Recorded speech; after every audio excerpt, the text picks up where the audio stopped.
Hi மக்களே, welcome back to our channel fairy tales.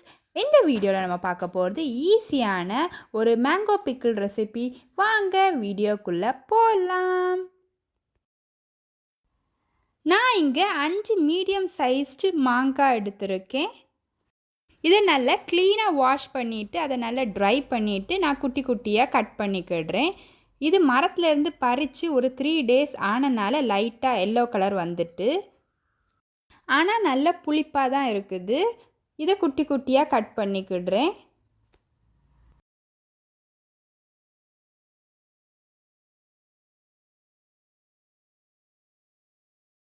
இதுக்கு கூட நான் 4-5 துண்டு மாங்காய் இஞ்சியும் எடுத்திருக்கேன். அதையும் குட்டி குட்டியாக சாப் பண்ணி சேர்த்துக்கிட்டேன். இது எங்கள் வீட்டிலே வளர்ந்தது. மாங்காய் ஸ்மெல் அடிக்கும், ஆனால் இஞ்சி மாதிரி காட்டம் இருக்காது. இது கூட ஒரு கை பூண்டு நான் நல்ல நீட்டமாக கட் பண்ணி அதில் சேர்த்துக்கிடுறேன். இது கூட 2 டேபிள் ஸ்பூன் கல்லுப்பு சேர்த்துக்கிடுறேன். சேர்த்து எல்லாத்தையும் சேர்த்து நல்லா மிக்ஸ் பண்ணிக்கிடுறேன். மாங்காய் இஞ்சிக்கு பதிலாக நார்மல் இஞ்சி கூட சேர்த்துக்கிடலாம், நல்லா இருக்கும். இதை நல்லா ப்ரெஸ் பண்ணி கொடுத்துட்டு இதுக்கு மேலே இன்னும் கொஞ்சம் சால்ட் ஆட் பண்ணிவிட்டு இதை அப்படியே மூடி ஒரு 3 daysக்கு வச்சிட போகிறேன். ஒவ்வொரு டேக்கும் நம்ம ஓப்பன் பண்ணி பார்த்து ஒரு மிக்ஸ் கொடுக்கணும். மிக்ஸ் கொடுக்காட்டா ஃபங்கஸ் பிடிச்சிரும். தேவைன்னா இன்னும் கொஞ்சம் சால்ட் ஆட் பண்ணிக்கலாம். 3ஆவது நாள் இதோட ஜூஸ் எல்லாம் வெளியே வந்து அந்த மாங்காயெல்லாம் நல்லா டெண்டராக சாஃப்டாக இருக்கும். பாருங்கள், இந்த மாதிரி இருக்கும். வாணலியில் நான் இங்கே ஒரு பீஸ் காயம் எடுத்திருக்கேன். என்கிட்ட காயப்பொடி இல்லை, அதனால இந்த காயத்தை நல்லா ஃப்ரை பண்ணி அதை பொடிச்சு இதில் சேர்க்க போகிறேன். கொஞ்சமாக நல்லெண்ணெய் ஊற்றி இதை நல்லா ஃப்ரை பண்ணிக்கிடுறேன். இந்த காயம் நல்லா ஃப்ரை ஆகிடுச்சு. இப்போ இதில் 1 டீஸ்பூன் வெந்தயம் ஆட் பண்ணுறேன். வெந்தயம் கொஞ்சம் ப்ரௌன் ஆனதும் இதில் 1/2 டீஸ்பூன் கடுகு ஆட் பண்ணுறேன். கறியை விட வேண்டாம், இது கொஞ்சம் ஃப்ரை ஆனதும் இதை நல்லா இடித்து எடுத்துக்க போகிறேன்.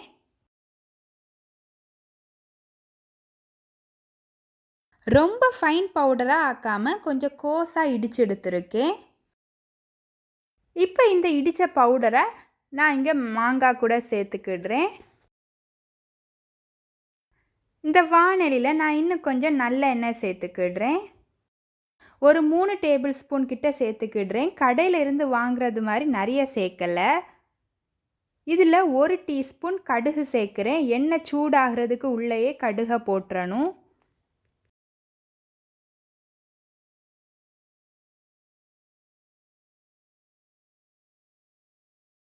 கடுகு பொட்ட ஸ்டார்ட் ஆனதும் ஃப்ளேமை ஆஃப் பண்ணிவிட்டு இதில் 2 ஸ்பூன் மிளகாய் தூள் சேர்த்துக்கிடுறேன்.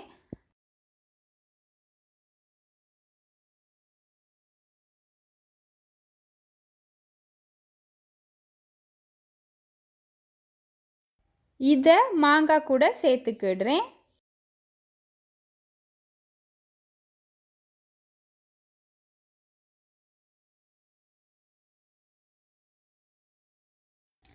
இது எல்லாத்தையும் சேர்த்து நல்லா மிக்ஸ் பண்ணிக்கிடுறேன்.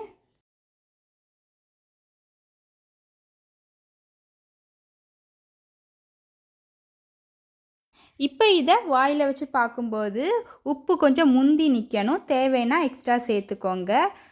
ஆயிலும் காரமும் நான் கடையில் உள்ளது மாதிரி இல்லாமல் குறைவாக தான் சேர்த்துக்கிடுறேன். இப்போ இதை ஒரு க்ளீன் ஜாருக்கு நான் மாற்றிக்கிடுறேன்.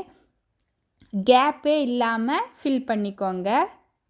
ப்ரெஸ் பண்ணி கேப் இல்லாமல் ஃபில் பண்ணிக்கிடுறேன். சாப்பாட்டு கூட சைட் டிஷ்ஷாகவும் சாப்பிட்டுக்கிடலாம். நீங்கள் அரைக்கக்கூடிய சட்னி துவையலில் கூட இதையும் சேர்த்து அரைச்சிக்கிடலாம், நல்லா இருக்கும்.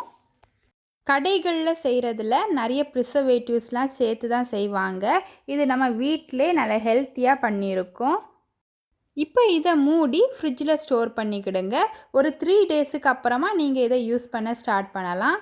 நல்ல டேஸ்டியாக இருக்கும்.